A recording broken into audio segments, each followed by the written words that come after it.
Hi, so I grew up in a cult that justifies a lot of abuse, especially against women and children, with the Bible. In this video, I will tell you how I escaped the cult while being brainwashed since I was a child and without any outside influence. I will tell you about how my family and friends reacted when I left, and in the end, I will tell you what shocked me most about the world once I left. So this video is for anyone who's either curious about cults or who can relate. Sorry if you can. But let's just start.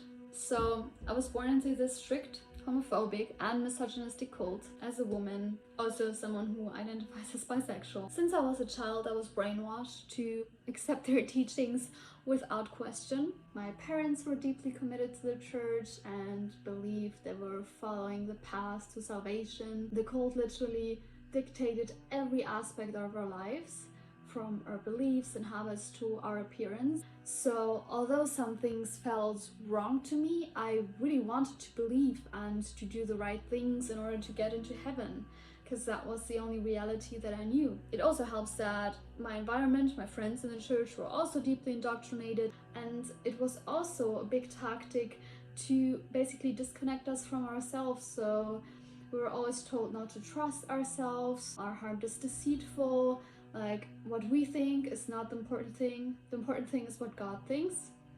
And of course that's dictated by the church. I believe that's a really powerful control tactic, because if they cannot trust themselves, how could they ever escape? Coming back to the eternal damnation thing that was hovering over us all the time, you can imagine that the stakes felt incredibly high, and not conforming was just not an option that ever came up. But growing up and becoming a teenager, a really weird thing happened. Once we hit puberty, basically we were increasingly criticized for our appearance not being modest enough by usually some men in the church, and we were told that we were leading men to sin.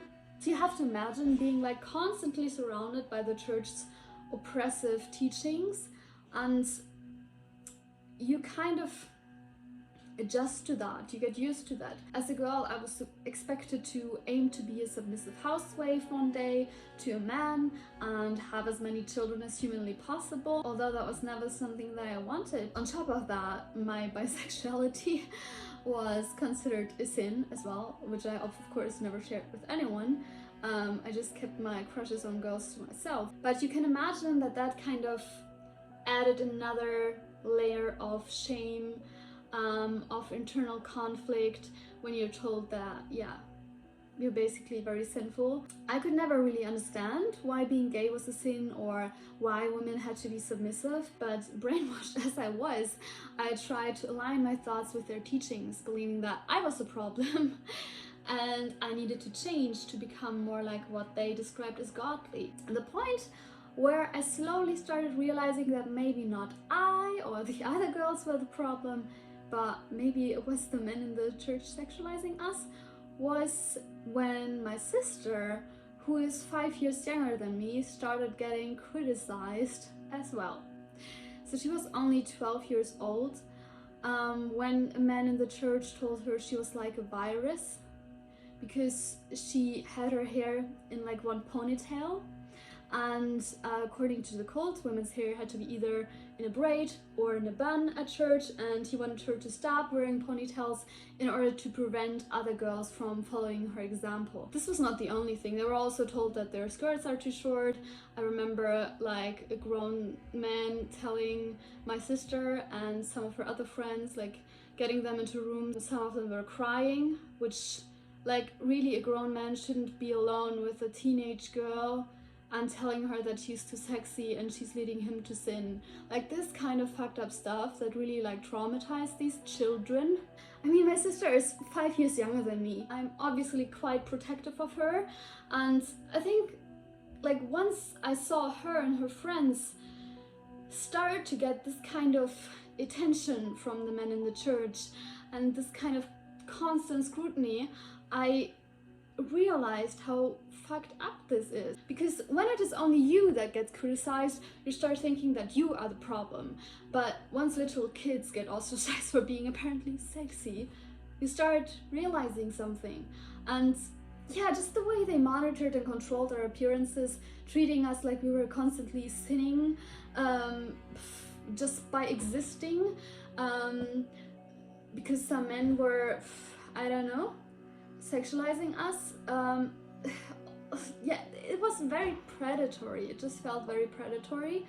And my breaking point came like shortly after that, when the church leader once again summoned me to a room and closed the door. And he again criticized me first for my appearance.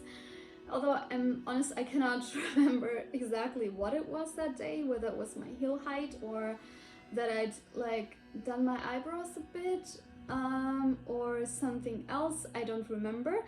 What I do remember is this overwhelming feeling of frustration, because I had done really everything possible to fit in.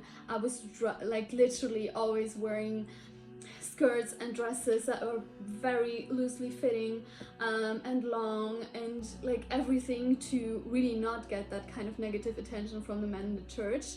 But it was just never enough. So during that meeting, he demanded me to pray with him. And then after the prayer, he asked me, will you change something? And that was like the exact moment where I decided what to say and what I meant by that. Because I realized in that exact moment that no matter how much I tried to conform, their obsession with appearance and control would never change. And I, as a woman, had literally no power in the church to change that. So that moment was pivotal. So to his question, if I was gonna change something, I said yes. And in that moment, in my heart, I knew that by that yes, I meant that I would never set foot in that church again. Yeah, but you can imagine that leaving a cult like that wasn't easy. It meant stepping into the unknown and leaving behind literally everything I'd ever known. I was so terrified of how the world outside would be, because I've been told all my life that it was full of sin and danger and evil. When we were on the car ride back home from church, I straight up confronted my parents about my decision to leave. You can imagine, my parents were devastated because they believed that I was condemning myself to hell. My father reacted very aggressively, and my mother didn't eat for days and told me that I was doing this to her with my actions, that she would end up in a mental hospital because of me, and you know, like, how could you do this to me? You're such a horrible daughter, this kind of stuff. So you can probably imagine that this was a very hard situation for an 18-year-old whose only world she ever knew is breaking down. I really doubted my decision a lot and felt like I was losing everything, and like me leaving was the most crazy thing anyone had ever done. Also, I was really afraid of losing my faith if I left the church, and yeah, just the threat of going to hell loomed over me, because of course I still believed all the things I was told since I was a little child. So I was scared out of my mind. I was really scared in that time. And then I also wanted to confront my best friend with my decision. She was kind of very angry at me and viewed my departure as a betrayal, so that was not so easy. But I just couldn't go back, because I knew that the church was wrong in terms of their objectification of women, and I could no longer support that by going there. And luckily I had the support of my sister, who just like quietly didn't judge me for my decision and just was there for me when my parents were angry at me. There were several times when the church leader or other church members tried to convince me to go back. I had to have really uncomfortable conversations where I had to discuss my reasons for leaving. They tried to shame me a lot. I felt like I won all of that. No, I had like a lot of Bible knowledge, so I kind of just stood my ground.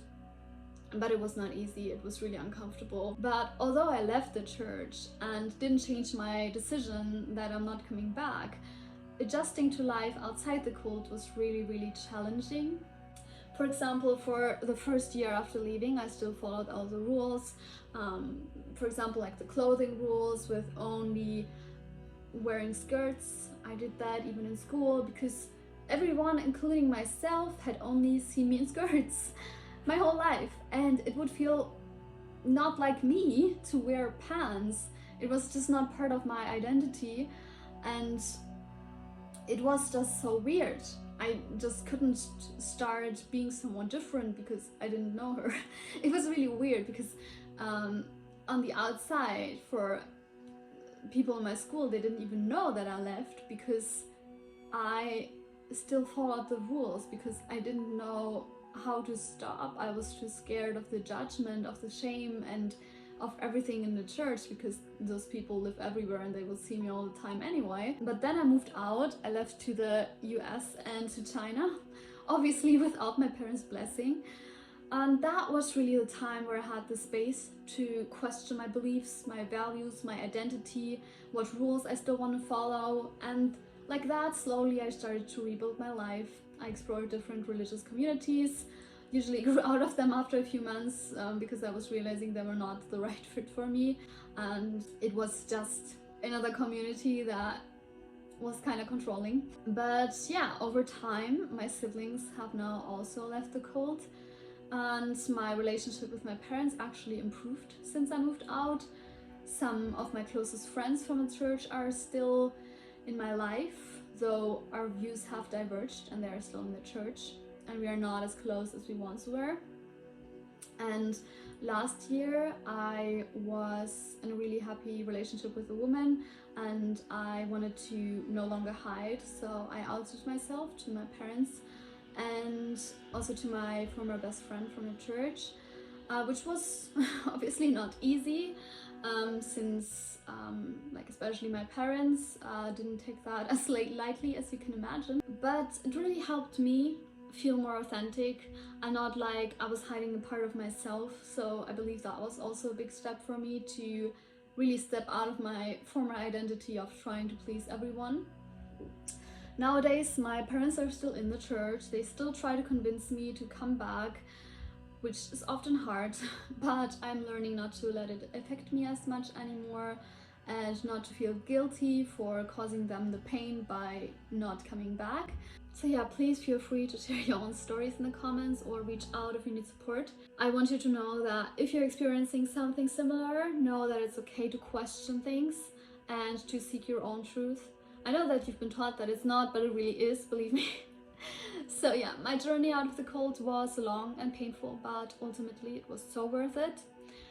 I was so scared of losing everything, but although I have lost a lot, I found me. I can make a more specific video where I focus more on the years after I left the cult, because in my opinion that's where the real challenge starts. Okay, now the thing that shocked me the most when leaving about the world was that it was not that different from the church. I saw the same things that annoyed me in the church in different ways also in the world. The power structures, the racism, the sexism, all things are not just in the church.